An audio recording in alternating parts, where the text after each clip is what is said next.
Et dans cette situation-là, je suis désolé, ce n'est pas à la femme de faire quoi que ce soit. Ce n'est pas à la femme de changer, de rabaisser son niveau financier pour plaire à l'homme qui a des problèmes d'ego. Dans cette situation, puisque monsieur est dérangé, c'est à lui de faire en sorte de repasser devant au niveau des finances ou bien de quitter cette femme si ça le dérange autant que ça. Salut à toi, j'espère que tu vas bien, j'espère que tu te portes bien. Bienvenue dans un nouvel épisode du podcast Relations Imparfaites. Je suis super content d'être avec toi aujourd'hui. On va parler d'un sujet très intéressant parce qu'on va parler d'argent tout simplement. On va parler des sous, on va parler de cette chose qui fait tourner le monde. Et plus précisément, on va voir ensemble 3 erreurs à éviter qui peuvent littéralement détruire nos relations amoureuses, voire même détruire nos familles. Et tu verras que j'abuse absolument pas en te disant ça. Donc on va commencer là maintenant tout de suite, mais juste avant ça, ce que je t'invite à faire, c'est à t'abonner au podcast. Tu peux nous retrouver au format vidéo sur YouTube et sur Spotify et au format audio sur les autres plateformes de podcast. Et on attaque directement avec le premier problème. La première erreur qu'on peut faire avec l'argent dans une relation amoureuse, elle concerne les montants nécessaires pour mener à bien cette relation. Et donc pour commencer, on va répondre à une question que je vois très souvent, que beaucoup de personnes se posent, qui est: combien doit gagner un homme au minimum dans une relation amoureuse? On a absolument tous un avis différent sur la question. Et d'ailleurs, sache que ton avis personnel m'intéresse. Donc n'hésite pas à me laisser ton avis en commentaire sur YouTube si tu écoutes ce podcast sur YouTube. Si tu l'écoutes sur Spotify, je te mets une petite box pour que tu puisses me laisser juste en dessous du podcast ton avis sur la question. Et si tu l'écoutes sur Apple Podcast ou bien sur une autre plateforme, je t'invite à me laisser ton avis dans les reviews et j'irai les consulter juste après. Et il n'y a absolument aucun problème à ce que chacun ait son avis, parce que comme dirait Florent Pagny, chacun a sa liberté de penser, j'ai envie de te dire. Mais là où ça devient un petit peu plus problématique, c'est que parfois, on va voir des personnes qui vont faire des vidéos, faire des contenus sur Internet et sortir des montants sans rien contextualiser du tout. Un homme doit gagner minimum 4 000 euros, 5 000 euros. Il n'y a pas longtemps, je suis tombé sur une vidéo d'une femme qui disait qu'un gars doit toucher 7 000 euros. Mais vous savez les amis, le problème, c'est qu'il n'y a pas que la question du combien. Il y a 3 questions à se poser. Combien doit gagner un homme dans une relation, premièrement? Comment est-ce qu'il doit gagner cette somme? Et quand est-ce qu'il va gagner cette somme?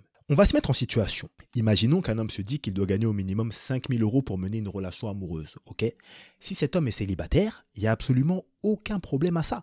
Le gars est solo, il a tout le temps du monde pour pouvoir travailler, développer des revenus complémentaires, un business ou quoi que ce soit pour pouvoir obtenir ces revenus-là. Si un homme est en couple avec une femme mais qu'ils n'habitent pas ensemble, c'est la même chose. Ils peuvent organiser des rendez-vous assez tranquillement. Il a tout le temps du monde pour pouvoir développer ses revenus. À partir du moment où un homme commence à habiter avec une femme, ça peut devenir problématique. Pourquoi? Parce que comme on l'a dit tout à l'heure, il y a la question du combien est-ce qu'il doit gagner, il y a aussi la question du comment est-ce qu'il doit le gagner et du quand est-ce qu'il va le gagner. Le quand est-ce qu'il va le gagner, c'est à quel moment de la semaine il va gagner ça, sur quelle plage horaire il va le gagner. Parce que clairement, une femme n'a pas que des besoins matériels. Une femme, elle a aussi des besoins en termes émotionnels et en termes d'attention. Et quand tu passes tout ton temps à travailler pour gagner plus d'argent, tu mets bien le côté matériel, mais tu délaisses le côté émotionnel. Donc, quand tu habites avec une personne, ça devient un peu plus compliqué, mais si vous vous organisez bien, ça reste relativement simple à gérer dans sa globalité. Mais par contre, les amis, à partir du moment où vous avez des enfants, les affaires peuvent sérieusement se corser. Pourquoi ? Parce qu'en réalité, ce qu'il faut bien comprendre, c'est que les enfants n'ont absolument pas besoin de l'excédent monétaire que beaucoup de personnes cherchent à ramener dans leur vie. Les enfants ont besoin d'une seule chose, qu'on passe du temps avec eux. Alors oui, ils ont besoin d'argent, mais ils ont besoin d'argent sur les choses banales. Nourriture, toit, vêtements. À partir du moment où les enfants ont ça, la chose la plus importante pour eux, c'est le fait qu'on passe du temps avec eux. Moi, je suis papa, comme beaucoup de personnes, et je vais vous dire une chose, la seule chose qui intéresse ma fille, c'est qu'on arrose les plantes que je lui achète. Je lui achète des petits cactus là, tout ce qu'elle veut c'est qu'on les arrose. On peut facilement tomber dans le piège où on se dit il faut absolument que je gagne tant d'euros pour mettre bien ma famille, c'est que comme ça que je pourrais les honorer, etc., etc. Et donc, on va se concentrer uniquement sur l'aspect matériel et il y a beaucoup de gars qui sont dans cette situation-là où ils ont un taf et pour gagner plus, ils vont avoir un revenu complémentaire qui va leur prendre énormément de temps, qu'ils vont même pas faire depuis chez eux. Et donc, clairement, les gars vont passer toute leur vie au travail. Mais à côté de ça, les enfants, on ne les voit pas. Pas de temps passé avec la famille. Et ça, c'est très, très compliqué. Et vous voyez, les gars qui font ça reproduisent un petit peu le même modèle qu'appliquaient nos parents à l'époque.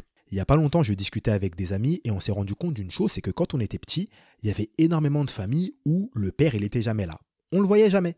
Il était au travail toute la journée. Il partait grave tôt, il rentrait grave tard. Et quand il rentrait, on connaissait le schéma.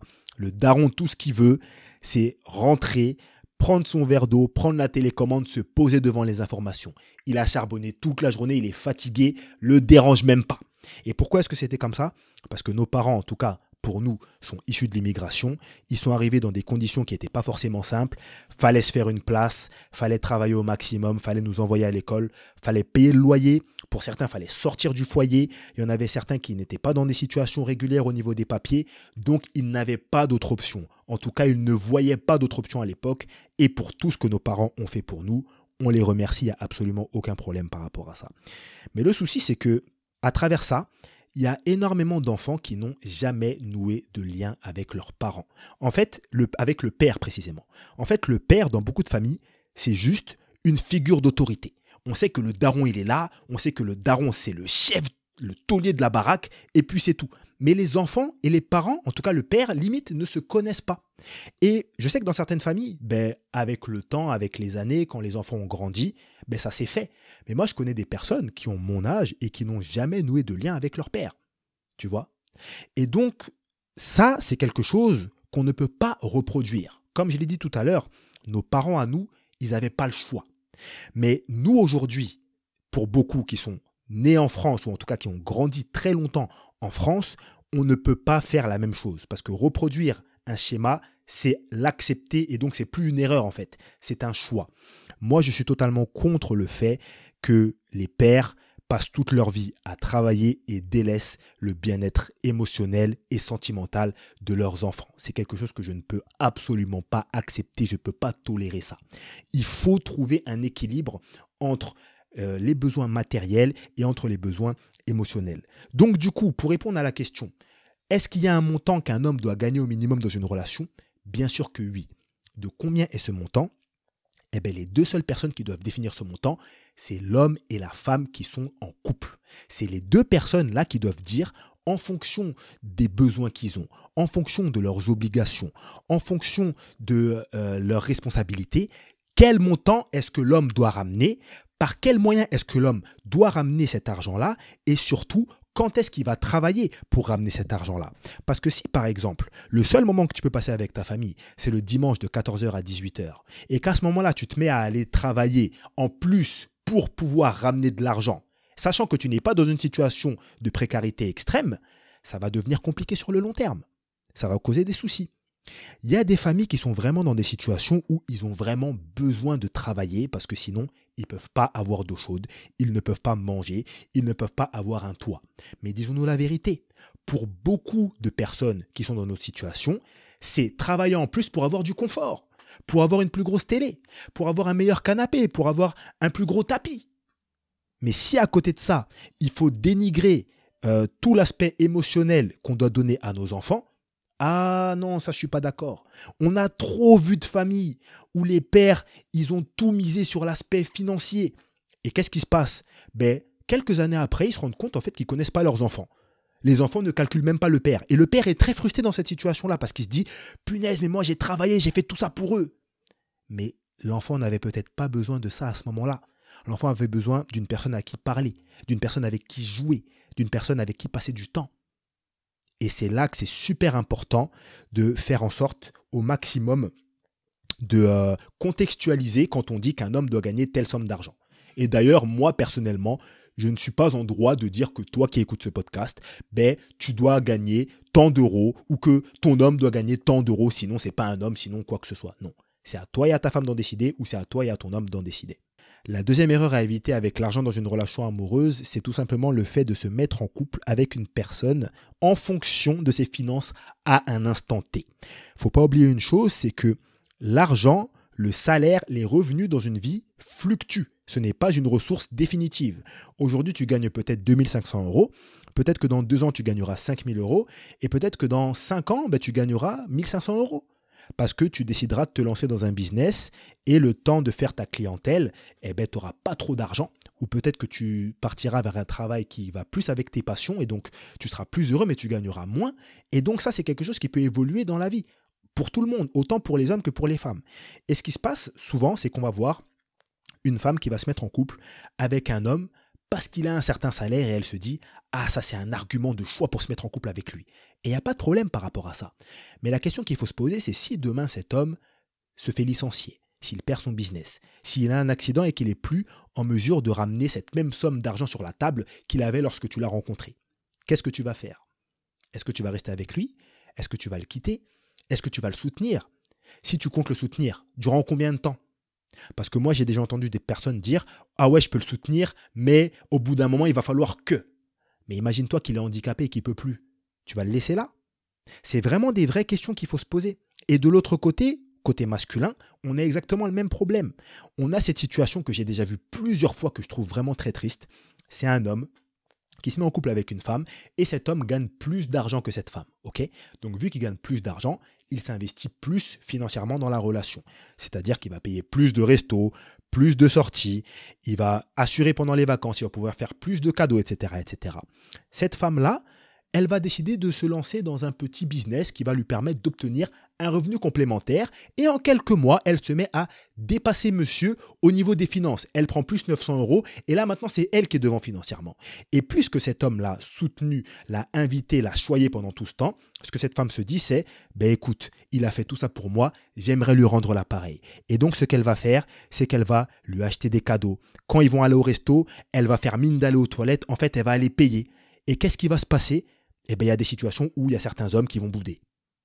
Pourquoi est-ce que tu m'achètes ça? Moi, je t'ai pas demandé. Pourquoi est-ce que tu payes le resto? On t'a pas demandé de faire ça. Mais est-ce que vous vous rendez compte du truc? Un homme qui est énervé que sa femme ait développé un revenu complémentaire. Parce qu'en gros, il a un problème d'ego avec ce truc-là. Et dans cette situation-là, je suis désolé, ce n'est pas à la femme de faire quoi que ce soit. Ce n'est pas à la femme de changer, de rabaisser son niveau financier pour plaire à l'homme qui a des problèmes d'ego. Dans cette situation, puisque monsieur est dérangé, c'est à lui de faire en sorte de repasser devant au niveau des finances ou bien de quitter cette femme si ça le dérange autant que ça.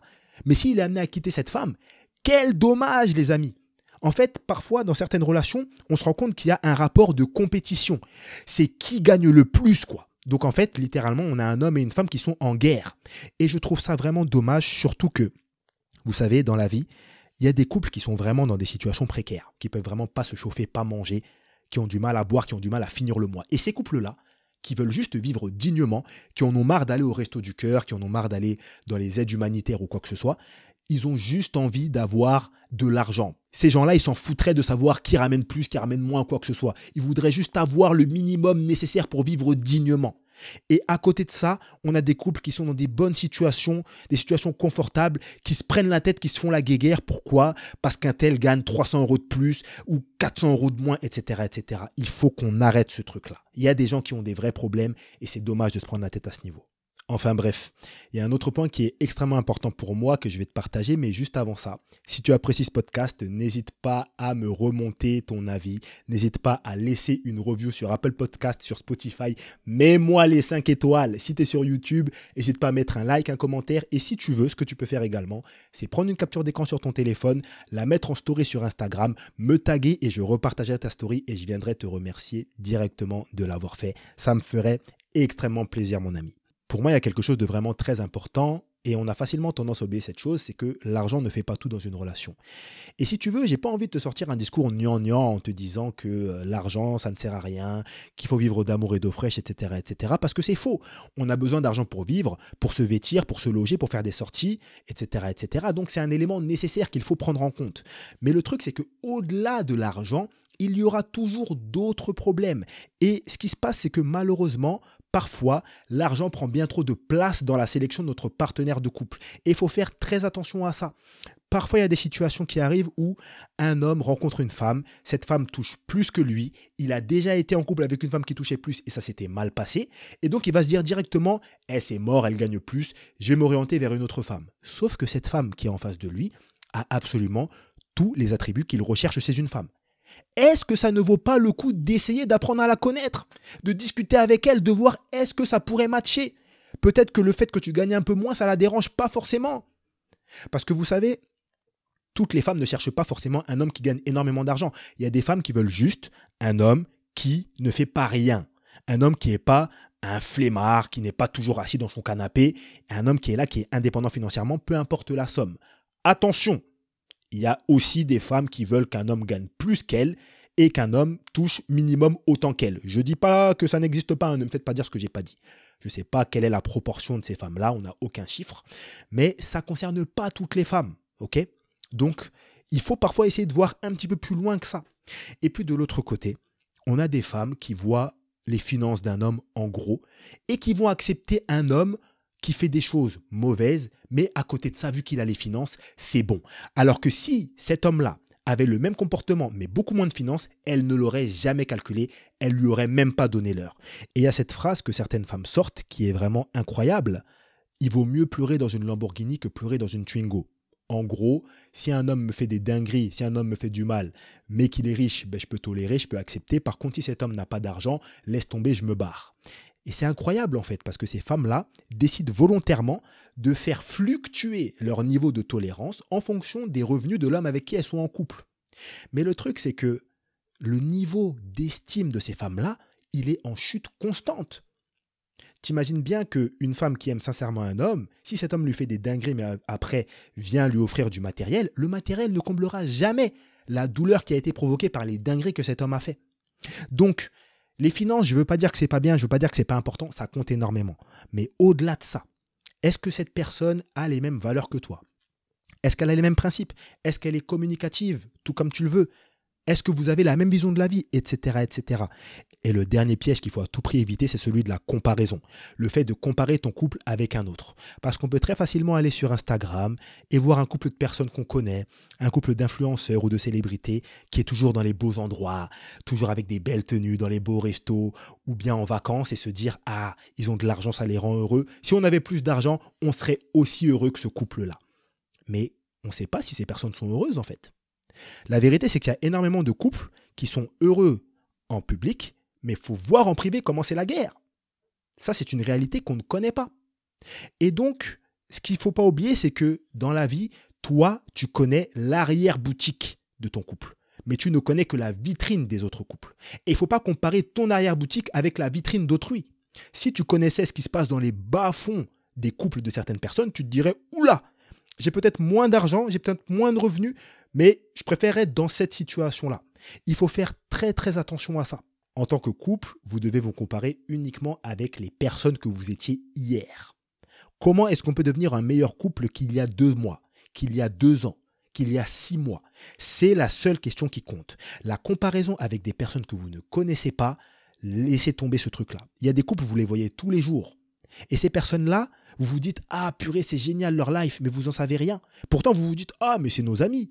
Ah, mais on les connaît de près. » Non, non, non, non, non. Une fois que la porte d'un foyer est fermée, on ne sait absolument rien de ce qu'il se passe dedans. Donc, arrêtons la comparaison, arrêtons de nous sentir inférieurs aux autres et occupons-nous de nos couples uniquement. Les amis, c'est la fin de ce podcast, mais on peut se retrouver sur mon compte Instagram. Il s'affiche juste en dessous dans la description. Je te souhaite une excellente journée ou une très bonne soirée. Ça dépend à quelle heure tu as écouté ça. Salut à toi et à la prochaine.